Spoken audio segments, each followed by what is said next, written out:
Sam, thank you so much for joining me. You know, tell us a bit about yourself. Where are you from? Where am I from? Wow, West London, where I live with my wife and 4 kids, and large family, but also lead worship as the worship pastor, music director of a large multi-ethnic church in West London, so not too far from Heathrow Airport. Do you get the planes flying over here? Yeah, well, fortunately we don't. Do you know, I really do have the privilege of knowing you for many, many years, and, Yep. and you've impacted my life in so many ways, you know, as a worship leader. You know, I say pound for pound, you know my saying. Yeah. But, you know, Sam, you know, one of the things that we want to do in VOX Collective, we really want to get behind what is it that, you know, people see you on stage, people see you leading worship on a Sunday. What is it that you're passionate about? What's passionate, apart from building? I know you like building, you know, but what is it that makes you such a passionate person, or what is it that you're passionate about? Yeah, what gets me up early on a Sunday morning? Hello. No. I suppose family is, I'm massively passionate about family, you know, as you know, my own family, Yeah. but also the church family. And so what gets me up early on a Sunday morning, and we do get up early Yeah. to get into the building, it's just like, wow, we've got this amazing opportunity to gather together and to worship God together. You know, we serve a big God, and I love the fact we're a big family. I love the fact we're so diverse, and that we get to melt that all together in this beautiful melting pot. And I absolutely love that. I think one of the great things about your church, having been there, you know, there's this real desire and hunger for the presence of God, and from what I've seen is that it kind of pulls it out of you. And like, you know, on a Sunday, what is it like on a Sunday morning? You know, you stand up there, you begin to sing, and such an amazing worship team that you lead. What happens to you? Hey, that's a great question, Noel. That's a great question. I'm definitely, they're thinkers and they're feelers. I'm definitely, you know, towards their feeling. Oh, yeah. You know, in terms of once we, you know, get into that room together, something definitely happens. You know, I know that you... Yeah, you know, because I always liken you to, like, you know, this thermostat kind of thing that you set temperature, and you're a very unique worship leader because of the whole multicultural context that, you know, you're quite good at just flipping between all the kind of cultural nuances that bring your church together. You know, tell us about that. What do you sense in the room when you lead? I mean, you know, is there something that you do that goes, right, I'm going to go here or go there? Is there... Yeah, no, hey, that's interesting you talk about the whole, you know, thermometer, thermostat. You know, what do you do with a thermostat? You set a temperature and then you have to wait, right? Yeah. You have to wait until the things start to happen. Oh, wow. Until you build to whatever temperature you set, right? Yeah. And so I'd say that's probably what we do, really. I've got an idea, we've got a passion, we've rehearsed the team, and we're giving God our very best, and that's what we're going to bring. But now, sometimes you have to just wait now for it to happen in the room. Yeah, we've talked about building faith in the room, in people, so that they can believe for a little bit more. Yeah. And we do that through singing. We do that through building up people's theology. That's why I love writing songs that are full of theology as well as great singable tunes. Yeah. And the fact that we get to do that together, you know, are massive on unity. And sometimes you have to wait a little longer so that everyone's coming with you. Absolutely. Right? I've noticed that when we lead in worship, you know, there's these moments when I've been with you on the platforms that we've served, and there's these moments where you're not fearful at all to kind of to step into like a moment where, well, what's happening? And, you know, there's no instructions in our ears, and we're just going to wait on Sam, you know. You know, one of the things I realised that your heart is really for the church. And what does it mean to you when you look at worship and through the lens of the church? Do you picture yourself as somebody standing on the altar, or do you picture yourself as somebody in the house, you know? Yeah, through the lens of the church. Yeah. I think you know, servant leadership would definitely be probably my top, you know, thing. It's the decisions that you make, they're not selfish, but they're selfless. Yeah. And I think that's a massive thing. I love that. You know, that you give something of yourself every time you lead worship, and not that you've got to, but that you get to.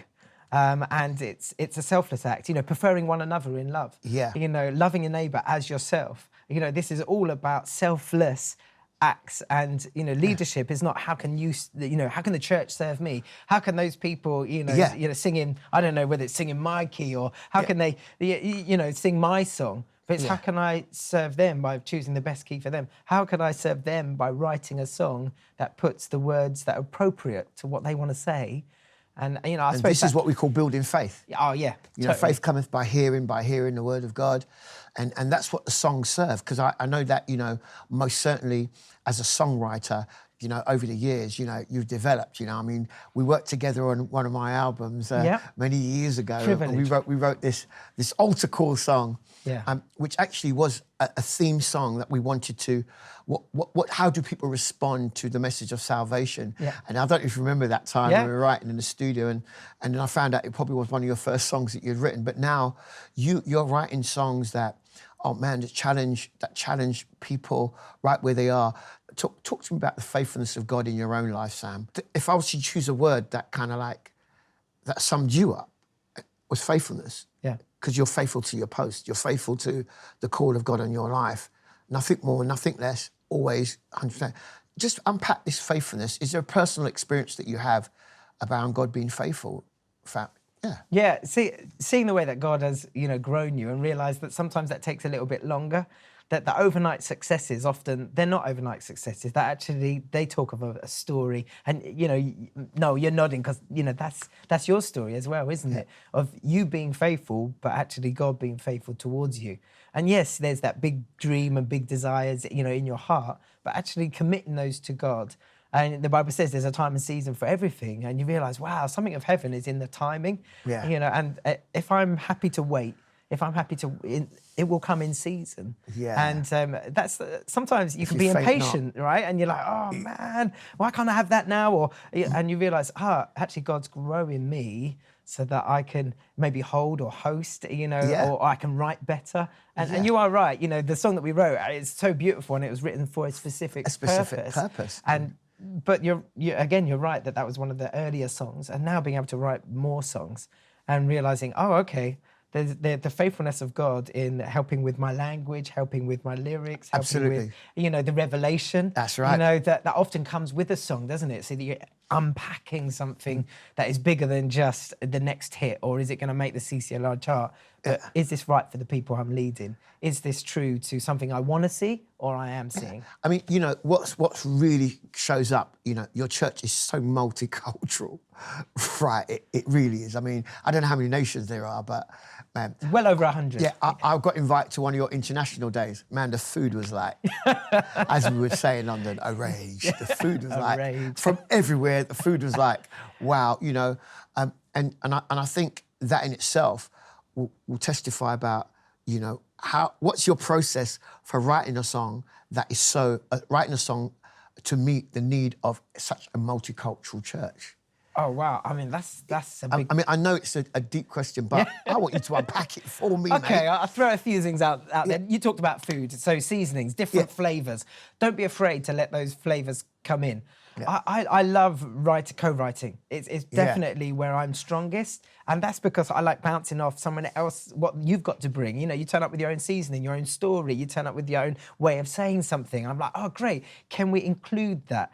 And so I've got to admit, most of maybe the writing sessions, co-writing sessions that I do would be very inclusive. Yeah. You know, I'm like, okay, I love that. Can we use it? You know, whereas, yes, I suppose maybe some people would be like, the fear of co-writing is when people reject an idea, isn't it? It's like, oh, I bought my best and man, it just wasn't good enough, or someone didn't like it. Whereas I'm a little bit like, yeah, come on, bring it in. And how can we make that fit, you know? And maybe that's like our worship style, you know, it's just like, okay, you got some flavors. Well, musically, you're like, man, this guy's like, hold on, did he just play that chord there? You're not supposed to play that I chord. know, but can we make it fit? Can we make it fit? You know, and that's what I really love about it, Sam. Let's go for it. Well, okay, yeah, let's go for it, you know. Sam, you know, just for a few moments, you know, for me, we kind of get into that place where, you know, if I was to say to you, just to share with people around the theme, fear not.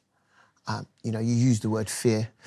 You know, Psalm 23, you know, really has this thing, you know, not to fear. What would you share to people in this moment? And, you know, this is what VOX Collective is. Yeah. It's the voice behind the voice, behind the song. What would you say to somebody listening now about fear not? Yeah, maybe looking left and right to the place that God has placed you. Because it says that he places us in families. And that might not be just, you know, as it were, our natural family. But it says he places the lonely in families. And that's quite exciting, because sometimes we might have overlooked what is familiar to us. They say familiarity, it breeds a bit of contempt. You can overlook it. You can get too familiar. Yeah. But actually the family is meant to be familiar, but it's also a blessing from God. And so I would be like, look to your left and your right. Who has God already placed around you? Because those are the people that God is wanting you to walk life with. And that's why I love what you're doing here. You're drawing together worship leaders, you're drawing together a great team. And we're looking left and right. And, later when we sing that song, I thought, wow, this is an amazing environment that we can fly.